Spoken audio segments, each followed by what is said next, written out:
Welcome to the Steve Show. Today I have Mark Eaton. He's a 12-year NBA All-Star. And the thing you don't know, and which we're going to talk about, is he was an auto mechanic. He actually didn't start playing professional basketball until his mid-20s.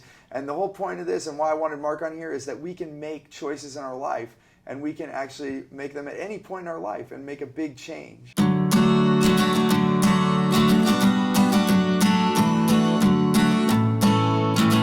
Mark, thanks so much for coming on the show today. Well, thanks, Steve. It's great to be here. I'm so honored to have a little chance to visit with you. It is beautiful. The reason I thought of you to come on the show is just about choice. When you were starting to tell me some of your story, and maybe not everyone can see, but Mark is 7'4", and his whole life's getting asked if he plays basketball, which he didn't really, and I'll let you tell the story better.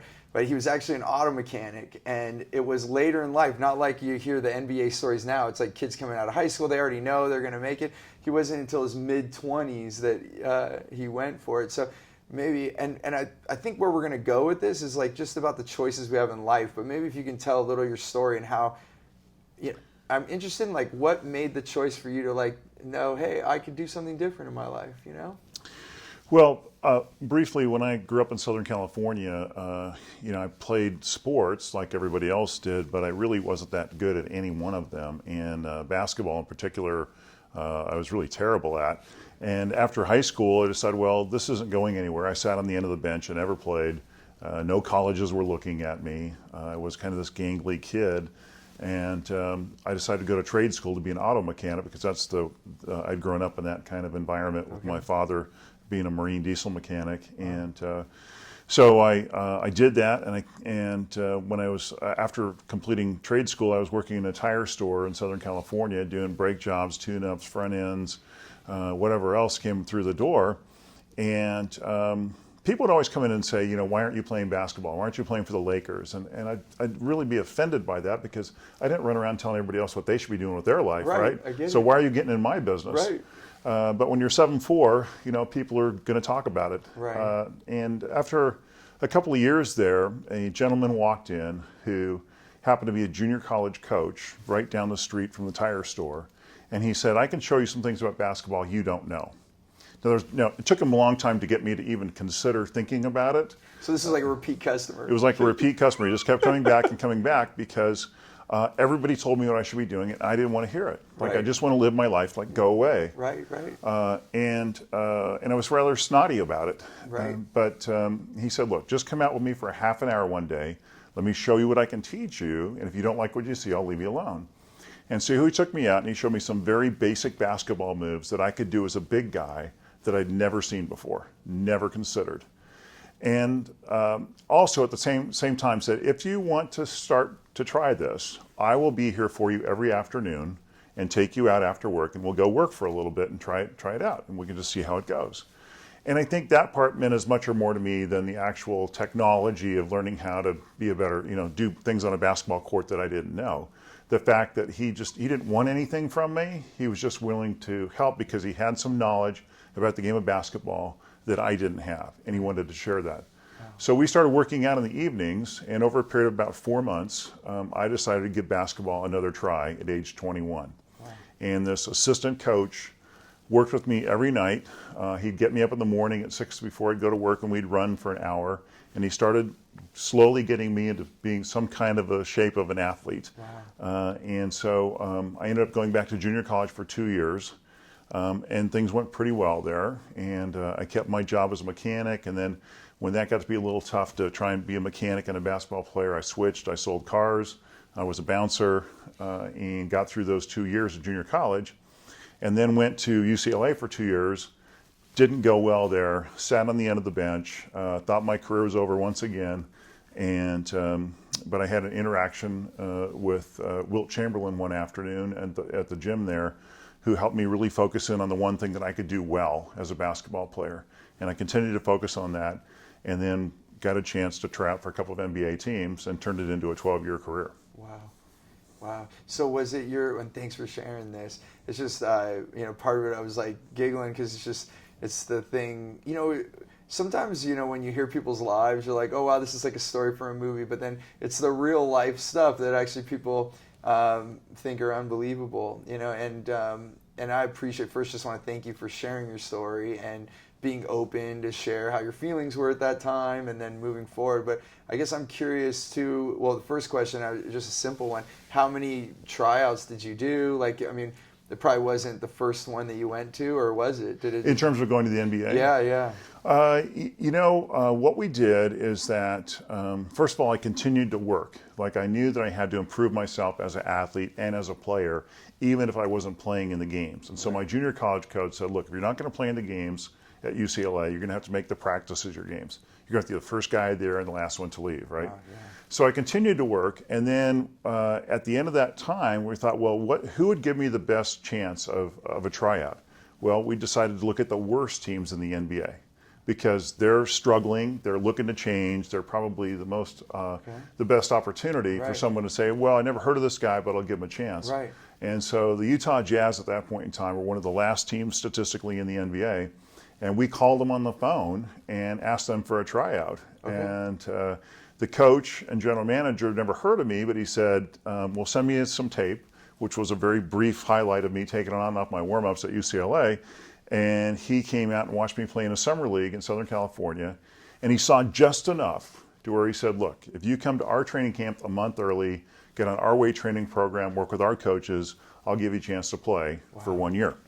And I said, Coach, that's all I'm looking for is a chance. And so I moved from Southern California to Salt Lake City, showed up a month before everybody else, did what he asked me to do, and by the middle of the season, I was the starting center of on an NBA team. Wow, congratulations!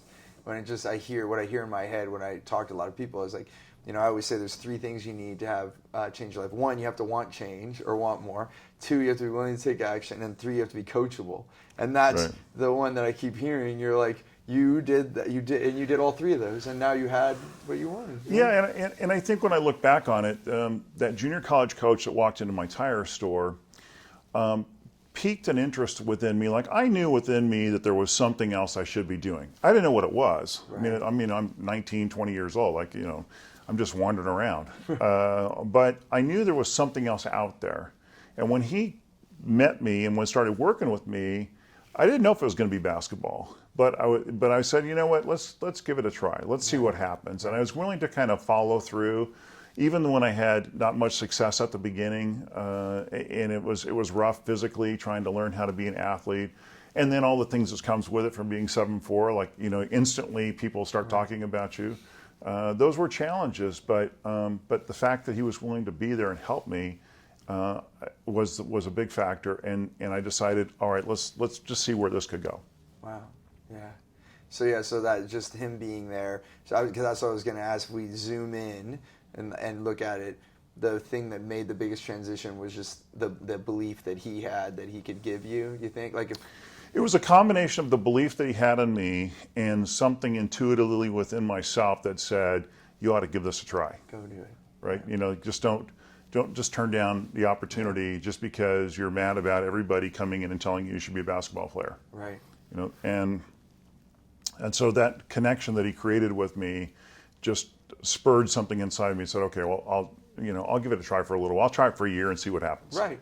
And then and just so, those of you that maybe don't follow basketball, 12 years, that's like, once you get past the decade, you're in the very few that played that long in the NBA.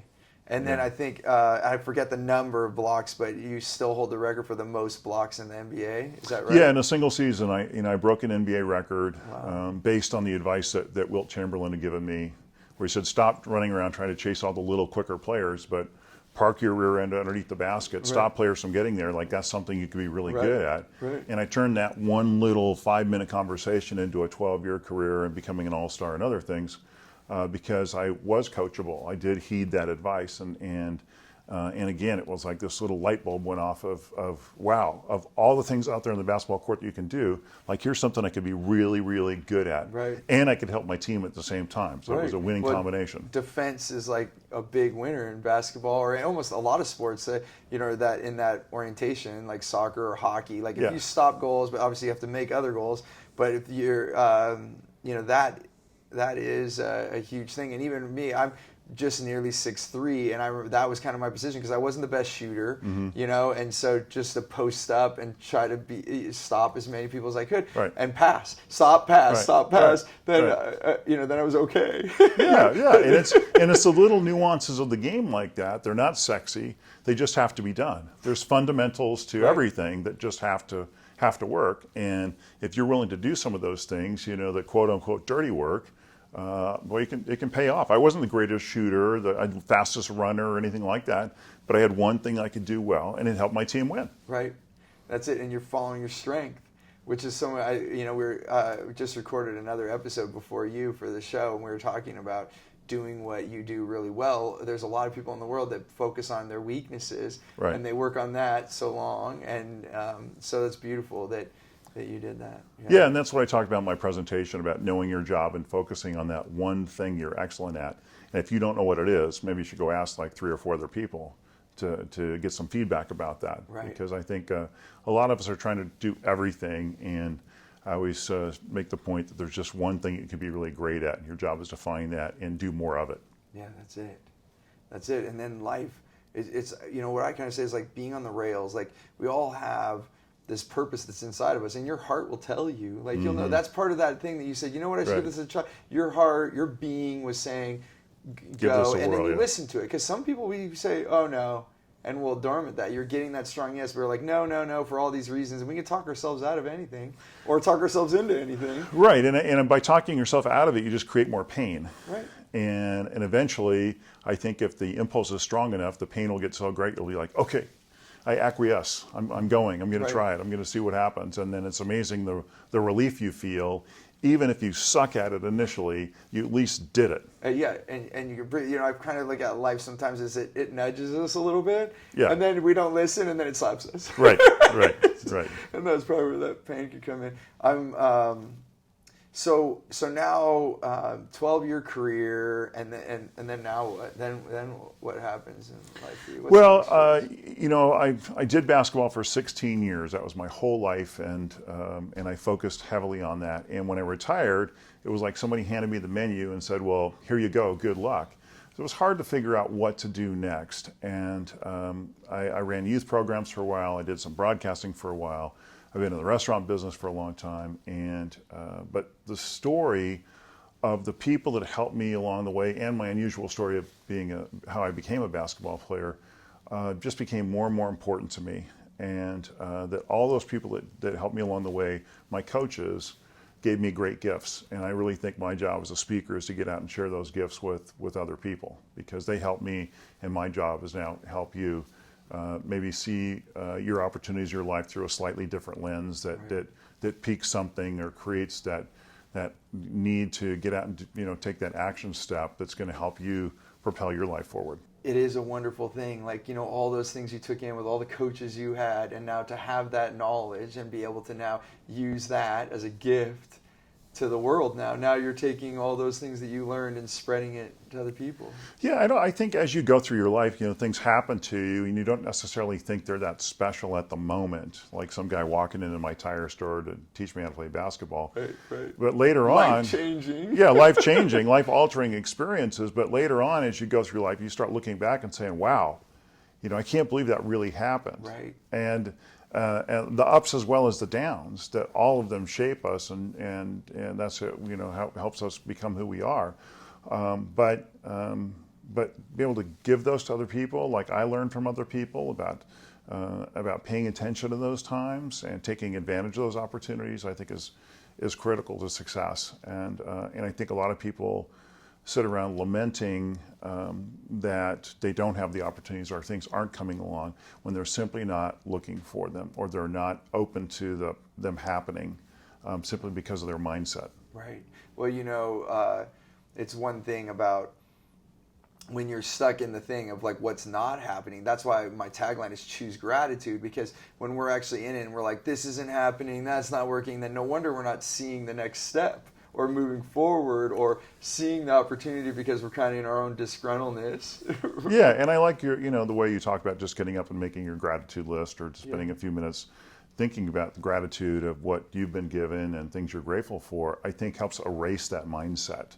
and opened you up even just a little bit more to the possibility something else good could happen today. Right, and that's what I found mostly, and that's why. So when we put it as one of my core values for myself, for all of the people I teach, for all my staff, even with my kids and my family, we're looking at how we choose gratitude, and it doesn't mean that we're looking for all the best things that happen. Like I actually say, choose gratitude in all results.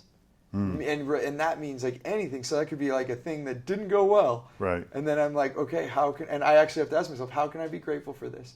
Where is the gratitude? And through that exercise, I actually noticed, oh wow, that was supposed to happen. Like I could tell you all the hard things that happened in my life that I could be so upset about. Right. But actually they're the things that I wouldn't be sitting here with you right now. Right. If I didn't learn from those things. And it took being grateful first, and then the learning was so much quicker. You know? Yeah, and I think we're so quick to dive into gossiping or lamenting about this didn't happen and that could have gone this way. And like you, I've gotten to the point in my life where it's like I just don't, I don't sweat that small stuff anymore. Even if it was a big deal, Right. It's like you just got to move on. Like it's over, it's done, it's behind you. Right. Life is about what you're going to create going forward. And the more you can let go of what happened yesterday, the more space you create, I think, for something else good to come in today. That's it. And then the other piece on that is just keep it simple. And that's one thing that caught me. Like with your book, Right. it's the 4 commitments, Right. It's not like the 124 No. things you need to do, because that's where then we get more confused. When you can keep it really simple and say, if you just do these few things really well, Right. you can be an all-star. Yeah. Right. Right. Exactly. So I think it's beautiful. Like, I guess where would be something like that we can give? Because I always like to look at it, like what's one piece of insight? Like if someone just got to meet you this one time, or maybe they're on this video and it's the only time they get you, like, and they're looking at their life and maybe they're not happy with where they are, but like you, they feel like, you know what, I know there's something more in my life, but I don't know. What would you suggest to them? I think the simple place to start is to go help somebody else. Be there for the people around you. What I did well on the basketball court was I protected my teammates. I had their back. And I think if you're looking for a place to start, letting the people you work with that you have their back, letting your family know that you have your back, telling your spouse, hey, I've got your back, it just diffuses a lot of that other energy and gives you a place to stand in that I think will change the outcome of your day. And that's where I always go back to. I wake up and I say, well, what can I do to help somebody today? Right. Like, I wonder who's going to wander on my path that might need a little assistance. And I don't spend all my day doing that. I mean, I'm running my own business as well, but I always take that mindset of how is this going to help someone else? Or when I walk on stage, I know there's going to be one person in this audience who's going to come to me afterwards and say, thank you, I really needed to hear that today. And that's what makes all the difference for me. And it makes a difference for them. Absolutely. And I have a similar thing, and I always tell people 2 words, because I think in our life we get caught up in our own internal talk and our own thing. So I have 2 simple words: intention and attention. Where's my intention? My intention is to help others today. Who am I meant to help? And then my attention is on that. Like, who Right. am I meant to help? What am I doing? Instead of being like, people say, and that's how I even say, people go, how are you not nervous speaking, getting on stage? And I'm like, well, if I get confused about my intention or my attention, when you're nervous, your attention is on you. What am I going to say? How am I going to do it? Right. Oh, and we get ourselves nerve-wracked instead of saying, I'm here to serve them. How can I Right. best serve them? Right. And then it just flows. It does. And it doesn't matter if the camera breaks or the PowerPoint doesn't work or the mic goes dead or whatever it is. As long as you maintain that intention, you can walk through any of that stuff and just keep rolling. That's it. Yeah. That's it. It's so beautiful. And I like that you said, how do you start? You start by serving others. It really, and it's been said many times before, you and I, Yeah. and we learned this from other people too, but it is true. The more people you help, the more you end up helping yourself. It just comes back. Reciprocation just happens, and I believe the world will provide. I think that ultimately we're going to have the abundance that we need so we can keep doing our good service to the world. Yeah, and I learned this from that first coach that walked into my tire store who didn't want anything from me. He didn't want to be my agent. He didn't want anything. He just said, I've got a gift to share. You are someone that I could share that with. Where it goes, we don't know. But he did it not only for me, but for many other big guys in Southern California who hadn't played basketball, and he helped them, and they got college scholarships. They went and learned and played professionally in Europe or wherever it might be. But he did that simply because he cares about other people. He didn't want anything in return. It was all hard. Yeah, and that was when I was that young, at 19 or 20 years old. I would never consider even telling somebody else what they should be doing with their life, or how I could, think about helping them from that standpoint. Right. I hadn't really ever been exposed to something like that, and the fact he was that interested in my life and where I was going was transformative to me at that moment. And I'm just reflecting as you're saying that, and for me, the reason I'm doing this and I want to help people have the freedom that they desire is because I didn't have it and now I do, and it's almost a little bit, I feel in a way responsible, not necessarily like a full obligation, but it's just driving me. Like I know stuff that people in the world should know, right. and and I know it's inside of me. It's the gift I'm supposed to share, but I feel the same as you. Like and the more I've served, the more it feeds us.